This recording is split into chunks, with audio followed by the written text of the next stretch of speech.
What is up, guys? It's Troikality. I'm TrappedGT, And I'm MonkianAround. and we're going to be sharing our top 5 favorite video games for the year 2017. Now, a couple of things that we want to mention before getting into our top 5 list.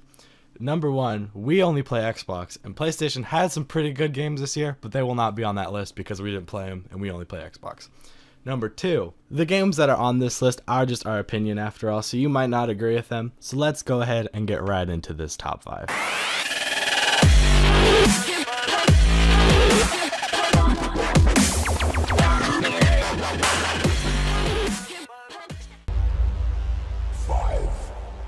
And coming in at number 5, we've got Ghost Recon Wildlands.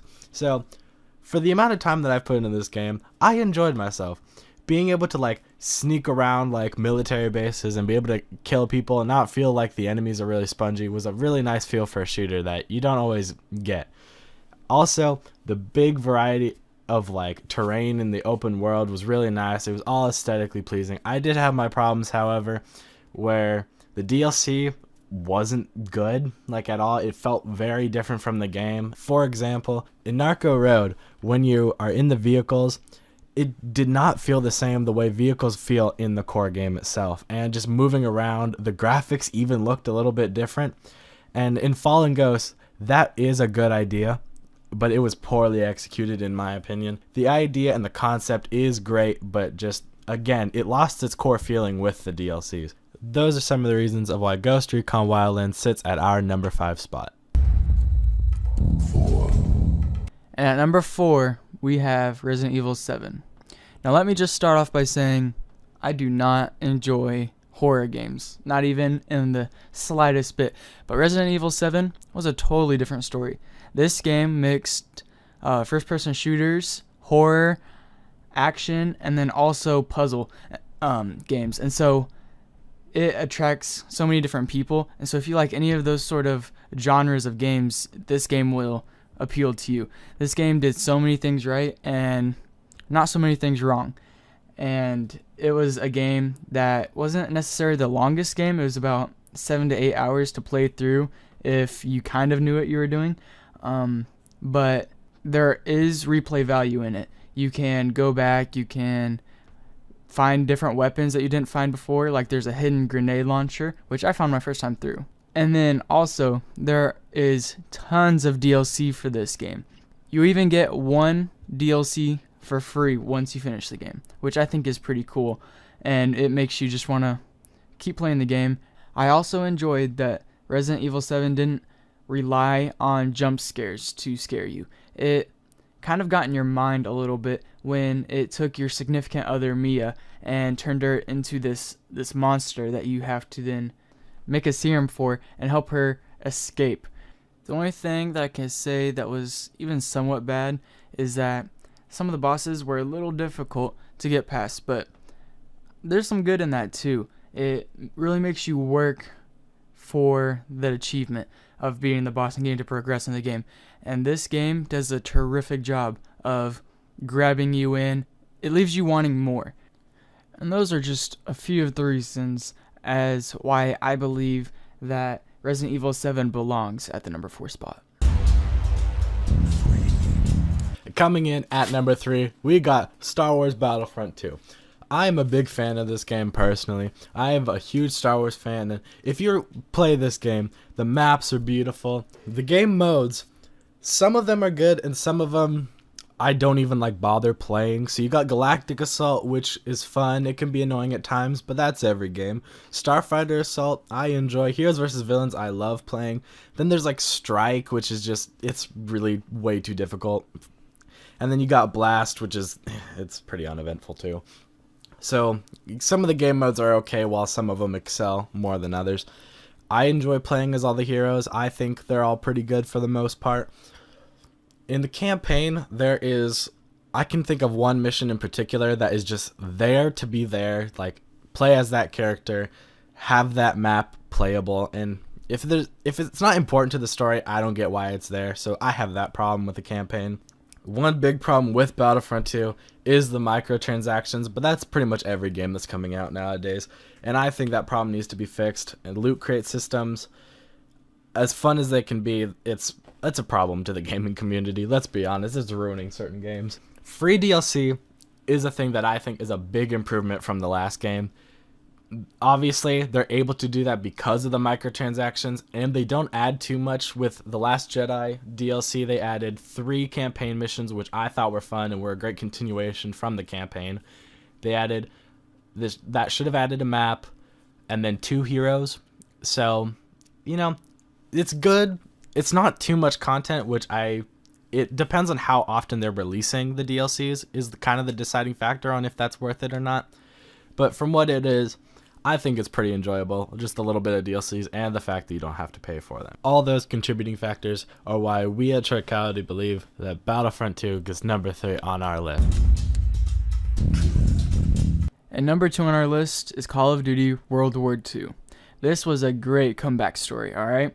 Now, granted, it did have a pretty rocky start. It was extremely buggy. I could hardly ever get on, and headquarters was down for, what was it, a few weeks after the game's launch, maybe a month, and that was a big part of what was advertised at World War II.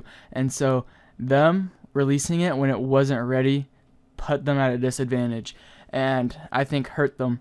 And one other thing that World War II just brutally messed up was the amount of maps and guns.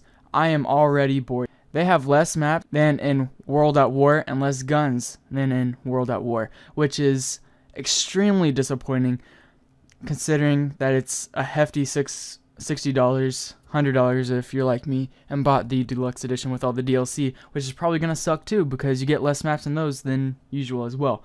Now, with that being said, the campaign, it didn't have a ton to brag about, but I did connect with the characters quite a bit, and I even got quite emotional at a few parts.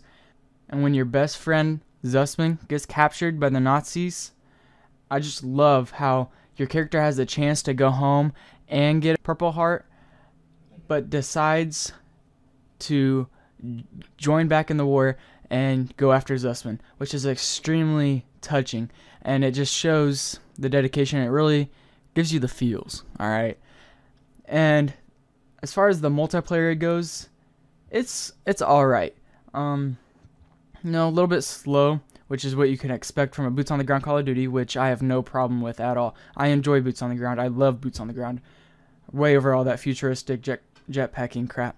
But where they went wrong, again, was the number of maps and the number of guns. I am already bored, and I have not even prestiged yet. Not even prestiged yet, and I am a Call of Duty lover. Alright, started at Modern Warfare 1, all the way down to right now. But the truth is, I enjoyed this Call of Duty for a while.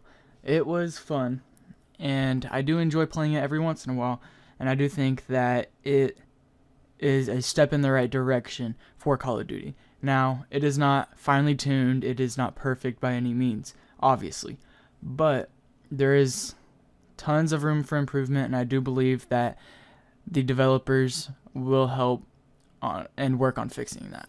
I know I had a lot of negative things to say about World War II, but all in all, I did enjoy the game, and that is why it sits at our number 2 spot.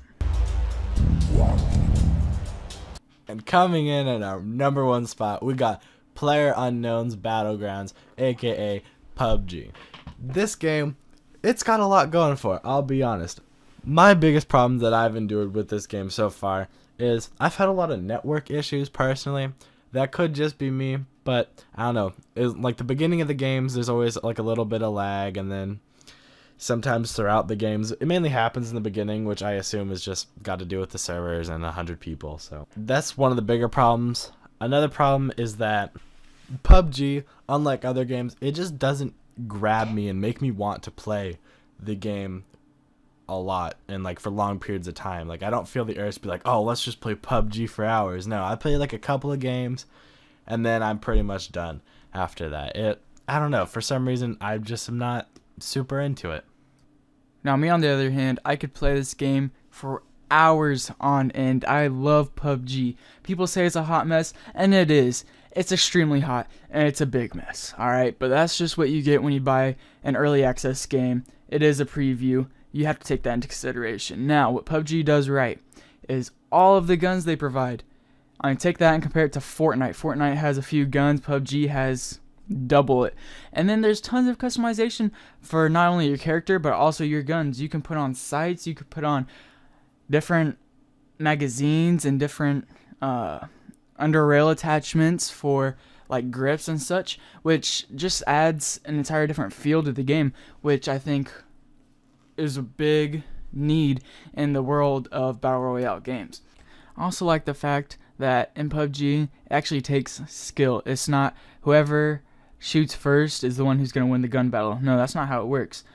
It actually takes skill. You have to know how to maneuver. You have to know the bullet drop. You have to know how to lead your shots. You have to know all those things and take them all into consideration before you shoot. And the noise is a huge factor too. If you can't confirm a kill, don't shoot, because that just gives away your position. And I just love that, because as soon as that bullet goes off, you have all these people running at you trying to get that kill, and you have to fight your way through it until the end, which is extremely fun because it gets your heart rate up and you're just excited and you want to win.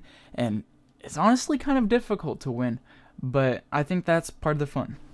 Despite all the problems that PUBG has, these are all the reasons why it is at our #1 spot, and I think that it deserves it 100%. And that concludes our top 5 list of our favorite games of 2017. If you liked this video, leave a like. If you're new to the channel, hit subscribe. And we hope to see you guys next time.